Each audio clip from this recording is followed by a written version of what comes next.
The scene opens with a close-up of a hand firmly gripping a smartphone. A thumb hovers near the screen, having just performed an action. In the background of her thoughts, the woman muses with a sense of finality. Well, I'm sure he got the message by now. The screen displays an active call interface with options for speaker and mute, but the prominent red End Call button suggests a conversation that was either cut short or intentionally ignored. However, the silence she expected is immediately shattered, a sharp, jagged speech bubble indicating a loud or aggressive voice from the other end of the line cuts through the air. I didn't expect to hear an earful from just one call, the narration suggests, as the camera zooms in on the woman's eye. Her expression is one of sudden alertness, her gaze narrowing as she begins to process the hostile or overwhelming reaction coming through the receiver. The tension escalates in a silent beat. A single exclamation hangs in a small bubble, perfectly capturing her stunned realization. Her eyes widen slightly, reflecting the light of the room and the burgeoning shock of the situation. Whatever the person on the other side is saying, it is far more intense than she had anticipated. As the voice on the phone continues to berate her, the woman sits at her desk, visibly taken aback. The jagged speech bubbles loom over her, delivering a stinging rebuke. "Aren't you the one who wanted to meet? I wasn't expecting this reaction." She holds the phone slightly away from her ear, her face pale and a bead of sweat trickling down her cheek, signaling her growing discomfort and the feeling of being backed into a corner by the caller's verbal onslaught. The scene concludes with the woman leaning forward, her body language shifting from passive shock to an urgent need to de-escalate. Her hand reaches out as if to physically stop the flow of words, and she finally finds an opening to speak. Her brows are furrowed in worry as she stammers into the phone. Wait a second, desperately trying to reclaim control of a conversation that has spiraled completely out of her hands. The woman's confusion begins to crystallize into recognition as she tentatively speaks a name into the receiver. "Mr. Ionhek?" On the other end of the line, a man with sharp features and a composed demeanor sits in the back of a car. His expression is unreadable, a faint, almost imperceptible smile playing on his lips as he listens to her voice, confirming her suspicion of who is on the other side. With a chillingly calm tone, he responds simply, "Speaking." He doesn't let her recover from the surprise, immediately pressing his advantage by pointing out her obvious distraction. "You seem like you're waiting for someone else's call. Should I hang up?" he asks, his words laced with a subtle challenge that makes her grip the phone even tighter. Caught completely off guard, the woman's thoughts begin to race in a frantic loop. A small, flustered chibi version of her appears, representing her internal panic as she stammers, No, wait, why did you call me?" Internally, she is screaming with bewilderment, wondering what is going on and why this man is suddenly reaching out to her out of the blue. The conversation takes a sharp, jagged turn into much darker territory. A notification ping sounds as a harsh, pointed speech bubble delivers a verbal blow that leaves her speechless. "You wanted to have an affair, but then went and became single?" The woman is frozen, her face drained of color and a bead of sweat forming as she can only manage a stunned, "Pardon?" The man's voice remains steady, almost intimate, as he repeats the scandalous claim to ensure it sinks in. A close-up of his lower face shows a confident, knowing smirk as he utters the words, "You said you wanted to have an affair." The weight of his words hangs heavy in the air, turning her world upside down in a single phone call. The tension begins with a cryptic message. A simple text bubble floats in the void of her mind, carrying a weight she doesn't yet fully grasp. The words are cold and direct. If you're still interested, meet me at the place I texted earlier. It is an invitation to a confrontation, a prompt that sets the wheels of doubt in motion. Next, we see the protagonist, a woman with flowing reddish-brown hair tied back, her profile etched with a growing sense of unease. She holds her phone tightly to her ear, her expression taut as she listens to the voice on the other end. She is trying to maintain her composure, but the subtle furrow of her brow betrays the internal conflict brewing within her. The conversation is cut short. A jagged hexagonal speech bubble indicates a cold, dismissive tone from the caller. "I'll be hanging up now." Stunned by the suddenness of it, she can only stammer back, "Wait, why all of a sudden?" The line goes dead, leaving her questions hanging in the heavy air of the room. The shock of the hang-up forces her to look at her screen. She stares down at her phone, her eyes wide with a mixture of disbelief and dawning horror. The realization hits her like a physical blow. Her mouth hangs open slightly, and a bead of cold sweat trickles down her face. She is no longer just confused, she is shaken to her core.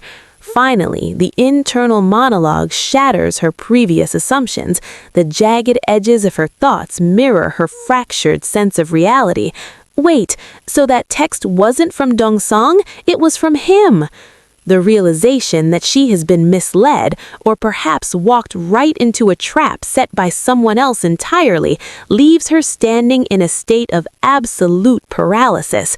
The pieces of the puzzle have finally clicked into place, but the picture they form is far more dangerous than she ever imagined. The silence that follows the conversation is deafening. On the glowing screen of her smartphone, the cold reality is displayed in stark white text. Call ended. The duration of the call, just under 2 minutes, felt like an eternity, leaving behind only the rhythmic, mocking beep, beep of the disconnected line. As she stares at the darkened screen, her internal monologue begins to spiral. Jagged, anxious thought bubbles fill her mind as she tries to make sense of the sudden shift. She had firmly believed their interaction was a closed chapter, a bridge burned in the past. "I thought our conversation was over that day," she thinks, followed by the haunting question that refuses to leave. Why did he change his mind? The scene shifts to her inner psyche, where the world fades into a hazy, textured white. Her thoughts are no longer just questions, they are a desperate evaluation of her future. More than anything, the words drift across her consciousness. Is this an opportunity for me? She is tempted by the possibility of gain, wondering if this unexpected turn of events is the lucky break she has been waiting for. We see her from behind, a lone figure sitting in the shadows of a dim office. She sits at a desk cluttered with the remnants of her day, a monitor, a landline phone, and stacks of notebooks, but her focus is entirely on the small, glowing device in her hand. With a soft pat, she sets the phone down on the desk, the gesture heavy with the gravity of the decision she must now make.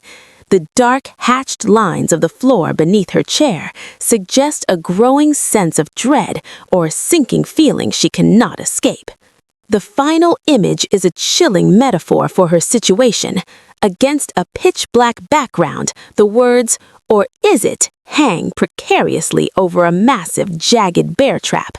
The sharp, metallic teeth of the trap are wide open, waiting for a single misstep. The glowing purple text asks the ultimate question.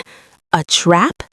She is standing at a crossroads where the line between a golden opportunity and a fatal mistake has become dangerously thin. The tension in the room is palpable as a hand reaches out with clinical precision, firmly gripping a sleek, modern smartphone resting on a white surface. The sharp sound effect, "fwip," cuts through the silence, signaling a sudden, decisive movement. A thought bubble emerges, reflecting the character's urgent state of mind. There's no time to lose.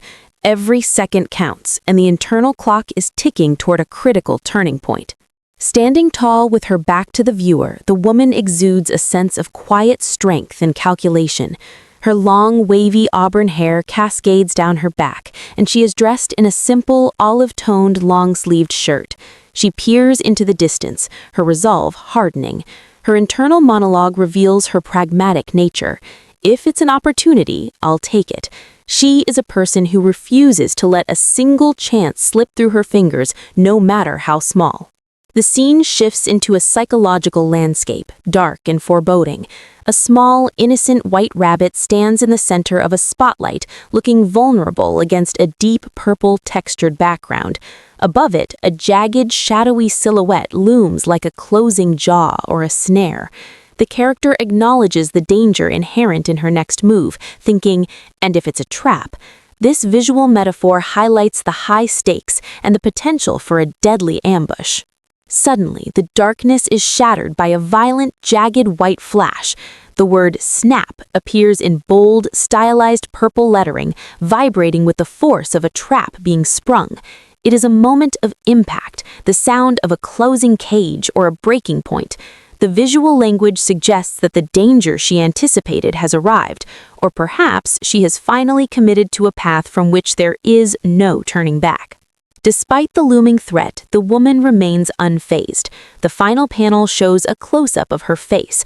Her expression is calm, her eyes sharp and focused. A faint rustle sound suggests she is moving into action. Her final thought completes her previous sentiment with a chillingly confident vow. If it's a trap, I'll turn it into an opportunity. She isn't just surviving the trap, she is planning to dismantle it and use the chaos to her own advantage. The woman stands in a moment of quiet contemplation, her long reddish-brown hair catching the light as she absent-mindedly twirls a strand around her fingers. Her gaze is lowered, marked by a somber and focused expression that suggests she is deeply immersed in her own strategy. Dressed in an elegant, olive-toned wrap top with delicate lace detailing at the neckline, she radiates a sophisticated but guarded aura. The scene shifts to a luxurious high-rise apartment overlooking a sprawling city at night, where the glittering lights stretch toward the horizon like a sea of stars. Inside, the atmosphere is heavy and still, with a lone armchair positioned near a large floor-to-ceiling window. On a sleek white coffee table sits a half-empty bottle of whiskey and 2 glasses, suggesting a meeting or a moment of reflection that has already begun or is waiting to happen. A handsome man with dark, neatly styled hair sits in the dim light, his presence commanding, yet troubled. Wearing a crisp, light-colored button-down shirt, he stares blankly ahead with a cold, distant look in his eyes. With a steady hand, he tilts a bottle to pour amber liquid into a glass filled with a large ice cube, the sound effect, pow, punctuating the heavy silence of the room. The camera zooms in on the man's hands as the whiskey splashes against the ice, filling the glass. His posture remains stiff and formal, even in this private moment of drinking. A thought bubble appears near the bottom of the frame, revealing the turmoil beneath his composed exterior. How did it come to this? It is clear that he is grappling with a situation that has spiraled out of his control. The sequence concludes with a sharp, tactile sound, clank, as the bottle of Juk Ojig whiskey is set firmly back down on the hard surface of the table. A hand still grips the dark label of the bottle, showing the physical manifestation of his internal frustration. The heavy glass meeting the table signals a definitive end to his questioning, as he prepares to face whatever confrontation or decision lies ahead. The narrative transitions into a space of pure internal conflict. Against a stark gradient background of white fading into deep black, a jagged-edged thought bubble takes center stage. It contains a single regretful admission: I never planned for things to go this way. This sentiment bridges the gap between the private drinking scene and the professional fallout that follows. The setting shifts abruptly to a high-stakes office environment. An older man, appearing agitated and authoritative, sits behind a desk piled high with documents. He holds a stack of papers that flutter in his hand as he leans forward, his face etched with a scowl. He barks a pointed question at his subordinate. "Prosecutor Han, do you think I gave you such a big case just for fun?" Prosecutor Han, the man previously seen drinking in solitude, now stands in the office, his expression unreadable and stoic. He is dressed in a formal dark suit and tie, embodying his professional role. Above him, a large speech bubble emphasizes the gravity of the situation. "We're not talking about any politician here. He's being talked about as a presidential candidate." The stakes of the investigation have clearly escalated to the highest levels of power. The superior continues his verbal assault, his words filling the frame as he demands results. The speech bubbles press against the image of Han's suited torso, symbolizing the immense pressure being placed upon him. The superior's voice is cold and demanding. "If you went around claiming that Chairman G is involved in this case, then you should have something to show for it by now, right?" The sequence ends with a tight close-up on Prosecutor Han's face. His eyes are narrow and his mouth is set in a thin line of defiance or perhaps suppressed exhaustion. The superior's final biting question looms over him. "How long do you expect me to keep turning a blind eye for you?" The moment hangs in the air, leaving Han caught between his duty, his investigations, and the political machinery threatening to crush him.